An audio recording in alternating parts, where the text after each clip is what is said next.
Hello family, वापस आ चुके हैं हम लोग द रिटर्न ऑफ डेविल के एक और न्यू एपिसोड के साथ, एपिसोड नंबर 102 के साथ। तो अगर आप लोग को वीडियो अच्छा लगता है तो वीडियो को लाइक कर देना, चैनल पे पहली बार आए हो तो चैनल को सब्सक्राइब कर देना। तो लास्ट एपिसोड में हमने देखा था कि जो वहाँ पे घोस्ट किंग कैरोलेट होती है वो मिस किर के ऊपर अटैक कर देती है। वहाँ पे जोरदार ब्लास्ट होता है, यू चिल्ला रहा था मिस किर। लेकिन फाइनली वहाँ दिखाते हैं उस अटैक यानी उस फायर अटैक के अंदर से मिस किर खुद को वहाँ पे प्रोटेक्ट करने की कोशिश कर रही होती है। बोलती है कि लॉर्ड ऑफ फ्लेम प्लीज़ मुझे थोड़ा सा पावर दे दो। और फाइनली वहाँ पे दिखाते हैं मिस किर जो होती है एक ब्लू फ्लेम को रिलीज़ करना स्टार्ट कर देती है और जितने भी फ्लेम होता है उन सबको एब्जॉर्ब करना स्टार्ट कर देती है। ये देख के जो घोस्ट किंग होती है काफ़ी ज़्यादा शॉक हो जाती है और यू भी काफ़ी ज़्यादा शॉक हो जाता है कि आखिर ये कौन सा न्यू पावर है। मिस किर उन सारे जो भी एनर्जी होता है, फायर होता है, उन सबको एब्जॉर्ब करने के बाद वहाँ पे बैठ जाती है क्योंकि वो काफ़ी ज़्यादा थक जाती है इस लास्ट वाले जो अपना मूव था उसको यूज़ करने के बाद। बोलती है चलो ठीक है, अब तो मुझे सच बता दो कि अपोस्टल ने हमारे फैमिली को क्यों डिस्ट्रॉय किया।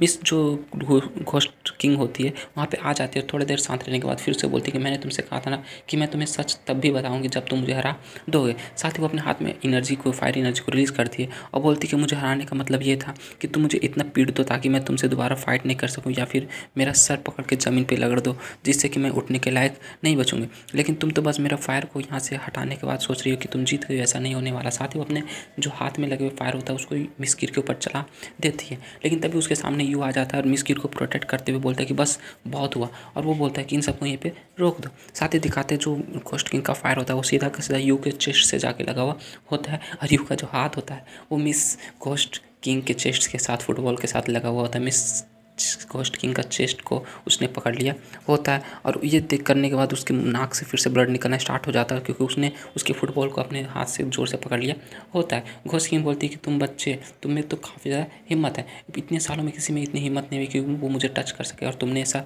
कर दिखाया। यू अपना हाथ हटाते हुए बोलता है कि नहीं नहीं ऐसी कोई बात नहीं, मेरा ऐसा कुछ करने का इरादा नहीं था, ये बस गलती से हो गया, ये बस गलती से हो गया। बोलती है कि ये गलती से हुआ या फिर जानबूझ के तो तुम जानते होगे। चलो ठीक है, वैसे भी तुम मेरे रास्ते से हट जाओ वरना तुम्हारे लिए काफ़ी ज़्यादा बुरा होगा, क्योंकि अगर तुम यहाँ से नहीं हटे तो मुझे नहीं लगता कि इस लड़की को कोई बचा पाएगा या फिर इसके साथ जो होगा उसका इल्ज़ाम कोई लेगा। मिस किर को दिखाते वो काफ़ी ज़्यादा दर्द में होती है और बोलती है यहाँ पे तो काफ़ी ज़्यादा गर्मी, मुझे इतना ज़्यादा हीट क्यों लग रहा है। यू बोलता है कि कीर तुम्हारे साथ क्या मसला है, तुम्हें क्या हुआ, तुम मुझे बता सकती हो। लेकिन जो घोस्ट किंग होती है वहाँ पे आती है, बोलती है कि तुम्हें इसके करीब जाने की ज़रूरत नहीं है, ये अंडरवर्ल्ड का फायर है जो कि इसके पूरी की पूरी बॉडी के अंदर दौड़ रहा है। इसने अपने अंडरवर्ल्ड के फायर को ज़बरदस्ती यूज़ करने की कोशिश की जिसकी वजह से मुझे लगता है इसके बॉडी के अंदर पूरा हीट बढ़ चुका है। ये बोलता है लेकिन बोलता है कि तुम्हें चिंता करने की ज़रूरत नहीं है, मैं इसको हील कर सकती हूँ, मैं इसे ठीक कर सकती हूँ। साथ ही वो मिस किर के सामने जाकर बैठ जाती है और बोलती है इस लड़की ने अपना जो Lord of flame, all flame की जो एबिलिटी थी उसको ज़बरदस्ती जगा दिया, रिओगन कर लिया और इसके पास इतना पेशेंस नहीं था, इतना फोर्स नहीं था कि ये पूरी के पूरी फायर को एब्जॉर्ब कर सके या फिर रिफाइन कर सके अंडरवर्ल्ड फायर को, जिसकी वजह से ये जो है अंडरवर्ल्ड फायर इसके बॉडी में दौड़ रहा है और इसे इतनी ज़्यादा पेन हो रहा है। लेकिन वो उसके सामने बैठ के बोलती है कि मैंने कभी, मुझे ये नहीं पता था कि तुम इतना ज़्यादा इम्पेशेंट क्यों या फिर ये जो अंडरवर्ल्ड फायर इसको इतना जल्दी रिफाइन क्यों करना चाहती हो। तुम अगर ऐसा जल्दी जल्दी करती रहोगी तो तुम्हारा लाइफ भी रिस्की हो जाएगा। मुझे लगता है कि मुझे करीबन 200 साल लगे थे इसको पूरी तरह रिफाइन करने में, लेकिन तुम इसे एक बार में ही करना चाहती हो। लेकिन फिर भी तुम्हारे जो इतना ऑब्सेशन है, मतलब पावर कितनी तुम्हारे अंदर तलब है, इसको देख के मुझे कुछ याद आ रहा है, मैं भी बचपन में तुम्हारे जैसी थी। चलो ठीक है, तुम मेरी एक डिसेंडेंट हो इसलिए मैं तुम्हारी हेल्प करती हूँ। कॉपी फिश साथ ही वो अपने एनर्जी को यूज करते हुए उसके अंदर जो हेल्प फायर का अंडरवर्ल्ड फायर होता है उसको उसके बॉडी से निकाल लेती है और उसको हवा में उड़ा देती है और साथ ही वो दिखाते हुए एक ब्लू फ्लेम हवा में उड़ना स्टार्ट हो जाता है। फिर वो अपने दूसरे हाथ में अपने जो फायर होता है, रियल फायर, उसको रिलीज़ करती है और उस अंडरवर्ल्ड फायर के साथ मिक्स करती है तो सारा फायर जो होता है अंडर फायर वहाँ से हट जाता है और फिर जितना भी वहाँ पे रियल फायर होता है वो मिस किर के बॉडी के अंदर डाल देती है और बोलती है चलो ठीक है, मैंने इसका जो ओवरफ्लोइंग अंडरवर्ल्ड फायर था उसको हटा दिया, अब ये जल्दी जाग जाएगी। ये बोलता है कि थैंक यू आपका घोस्ट किंग। घोस्ट किंग उससे बोलती है कि इन सब में मुझे शुक्रिया अदा करने की ज़रूरत नहीं है, वैसे भी ये मेरी एक डिसेंडेंट है तो मुझे इसकी हेल्प करनी चाहिए थी, लेकिन अगली बार अगर ऐसा हुआ तो मैं हेल्प नहीं करूँगी। चलो ठीक, मैं तुम्हें देखने के बाद बता सकती हूँ कि तुम इस लड़की को इस तरह घायल देख के काफ़ी ज़्यादा नर्वस हो गए थे, लेकिन अगर क्या होगा इस लड़की को पता चल गया कि तुम अपोस्टल हो तो तुम इसके साथ डील कैसे करोगे। बोलता है क्या आप इस बारे में मतलब किस बारे में बात करें, मुझे तो कुछ समझ नहीं आ रहा है। अपोस्टल, यहाँ पे अपोस्टल कौन है? बोलती है कि तुम्हें ज़्यादा सरप्राइज़ होने की ज़रूरत नहीं, मुझे इन सब के बारे में तभी पता चल गया था, तुम्हारे अंदर ओवरफ्लोइंग अपोस्टलिक पावर के बारे में, जब तुमने मुझे पहली बार छुआ था। बोलता है कि मैंने आपको कब छुआ, मैंने तो ऐसा कभी भी नहीं छुआ। साथ ही उसे याद आता है कि उसने उसके फुटबॉल को पकड़ा हुआ होता है हाथ से। बोलती है ठीक है, तुम्हें ज़्यादा नर्वस होने की ज़रूरत नहीं, वैसे भी मुझे तुम्हारे जो भी बिजनेस है इस लड़की के साथ उसमें कुछ इंटरेस्ट नहीं है, और वैसे में मैं इस लड़की को कुछ भी नहीं बताने वाली। बोलता है थैंक यू घोस्ट किंग। साथ ही मिस कीर जो थी खांसती और खांसते हुए जाग जाती है। यूँ बोलता है कि मिस कीर क्या फाइनली जाग गई? मिस कीर बोलती है क्या मसला है मेरे साथ, मेरा दिमाग इतना ज़्यादा दर्द क्यों कर रहा है, मेरे हेडेक क्यों हो रहा है? यूँ बताता है कि जो हमारे बॉडी के अंदर जो फायर था वो अचानक से काफ़ी ज़्यादा बढ़ गया था, इसलिए तुम्हारे रिलेटिव जो है इन्होंने घोस्ट किंग ने तुम्हारी हेल्प की और तुम अब ठीक हो चुकी है। बोलती क्या आपने मेरी हेल्प की? घोस्ट किंग वहाँ पे जाके अपने जो क्राउन होता है, थ्रोन होता है, वहाँ पे जाके बैठ जाती। बोलती है लिटिल गर्ल, तुम इस तरह से अपने जो फॉरेन फायर को इतना जल्दी रिफाइन करने की कोशिश करोगी तो तुम्हें कुछ बहुत ज़्यादा घाटा मतलब कि अपने जान भी गंवाना पड़ सकता है। ये जो ओवरफ्लोइंग फॉर्जन पावर था वो तुम्हारा नहीं है, और अगर तुम अगली बार ऐसा करती रहोगी तो अगली बार मैं तुम्हारे पास नहीं होंगी तुम्हें बचाने के लिए। मिस्किल बोलती है थैंक यू एंसेस्टर, आपने मेरी इतनी ज़्यादा हेल्प की, लेकिन प्लीज़ आप मुझे बता दो कि अपोस्टल ने हमारे मतलब कि जो फैमिली है उसको डिस्ट्रॉय क्यों किया, आखिर वहाँ पे हुआ क्या था, प्लीज़ मुझे बता दो। बोलती कि ये इन सब के बारे में जब तुम स्ट्रॉन्ग बन जाओगे तो तुम्हें ऑटोमेटिकली पता चल जाएगा कि अपोस्टल ने ऐसा क्यों किया। बोलती अच्छा ऐसी बात है, कोई बात नहीं। साथ ही वो सैड हो जाती, लेकिन वहाँ पे घोस्ट किंग बताती चलो ठीक है, वैसे भी मैं तुम्हें इंस्ट्रक्ट कर सकती हूँ कि तुम अपना जो Lord of all flame power है उसको कैसे अच्छे से यूज कर सकती हो और ज़्यादा स्ट्रॉन्ग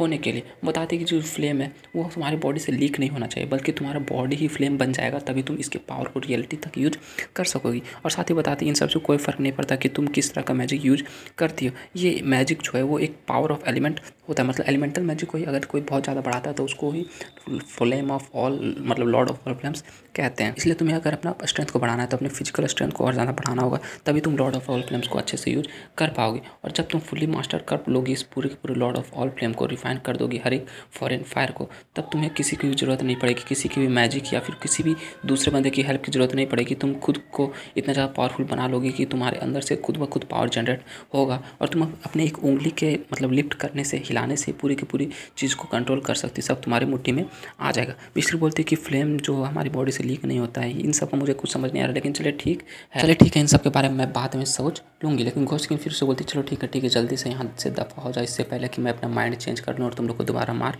डालूँ। मिस्की बोलती है एंसेस्टर आपका बहुत बहुत शुक्रिया, आपने मेरी जो हेल्प की, हम लोग यहाँ से जाते हैं, गुड बाय। बोलती है ठीक है जल्दी यहाँ से दफ़ा हो जाओ। फिर वो लोग जो वहाँ से 6th फ्लोर होता है, 6th फ्लोर से आगे की तरफ ऊपर की तरफ चली जाते हैं, और जो वहाँ पे घोस्ट किंग होती है अकेली फिर से पड़ जाती है। बोलती कि अपोस्टल कैरलेट का डिसेंडेंट, और यहाँ पे आज तो काफ़ी ज़्यादा इंटरेस्टिंग चीज़ होने लगे। साथ ही हम लोग फ्लोर का दिखाते हैं, वो लोग ऊपर के फ्लोर यानी फाइनली 7th फ्लोर पे पहुंच जाते हैं, और ये बोलता है कि यही वो जगह है जहाँ पे हम लोग उस लेजेंडरी घोस्ट से मिलने वाले हैं। मिस किर बोलती है कि मुझे थोड़ा सा चिंता हो रही है, मैं काफ़ी ज़्यादा चिंतित हो गई हूँ। मिस किर बताती है कि जहाँ तक मुझे पता है कि पॉलेट फैमिली है उसके अंदर काफ़ी ज़्यादा सेल्फिश और इगोस्टिक बंदे होते हैं, इसलिए मुझे पता नहीं कि जो पॉलेट फैमिली का एंसेस्टर होगा वो कैसा होगा, या फिर वो हम लोग पे अटैक कर देगा। ये बोलते हैं, इसके आगे बताती है कि सबसे बड़ी बात यह है कि वो ऑलरेडी घोस्ट गॉड बन चुका है, और अगर उसने हमारी हेल्प करने की ज़रूरत नहीं की तो हम लोग उसके फाइट को इग्नोर नहीं कर सकेंगे। उसके बाद हम लोग को एक बैटल करना पड़ेगा, और हो सके तो हम लोग अपनी जान भी गवा देंगे। ये बोलते हैं तुम्हें इन सब के बारे में चिंता करने की ज़रूरत नहीं है, अगर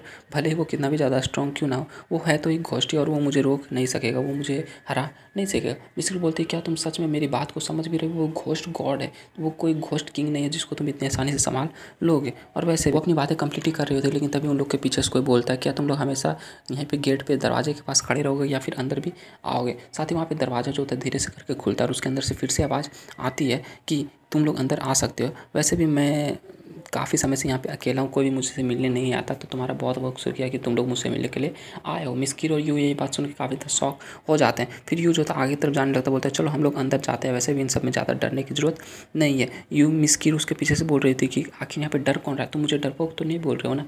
साथ ही वो लोग उस दरवाजे के आगे चले जाते हैं, यू का पैर उस मतलब न्यू वर्ल्ड में पड़ता है, तो दिखाते वो जो फ्लोर होता है वहाँ पर एक अलग ही दुनिया चल रही होती है। वहाँ पे बहुत सारे जानवर होते हैं, एक बहुत बड़ा जंगल होता है, पहाड़ होता है, आसमान होता है, उस टावर के अंदर सब कुछ अलग चल रहा था। वहाँ पे सारे सांड भेड़ वेड़ जो भी होते हैं। ये बोलता है ये तो एक मुझे लगता है कि स्पेस मैजिक को यूज कर रहा है। फाइनली वहाँ पे एक बंदा होता है जिसके हाथ में एक चिड़िया के बैठती है, और वो बंदा और कोई नहीं पॉलेट फैमिली का फर्स्ट एंसेस्टर होता है। बताता है मेरा नाम लूनर लू पॉलेट है, और मुझे नहीं पता कि तुम लोग इतने समय से मुझे क्यों ढूंढ रहे हो, लेकिन मैं पॉलेट फैमिली का फर्स्ट एंसेस्टर हूँ। और 6 साल जो ये एपिसोड होता है, ये एपिसोड यहीं पर कंप्लीट हो जाता है। तो अगर आप लोग को मेरा एक्सप्लेनेशन थोड़ा सा भी अच्छा लगा तो वीडियो को को लाइक कर देना। चैनल पर पहली बार आए हो तो चैनल को सब्सक्राइब कर देना। मिलते हैं नेक्स्ट वीडियो के साथ, तब तक के लिए bye bye, stay happy, spread love.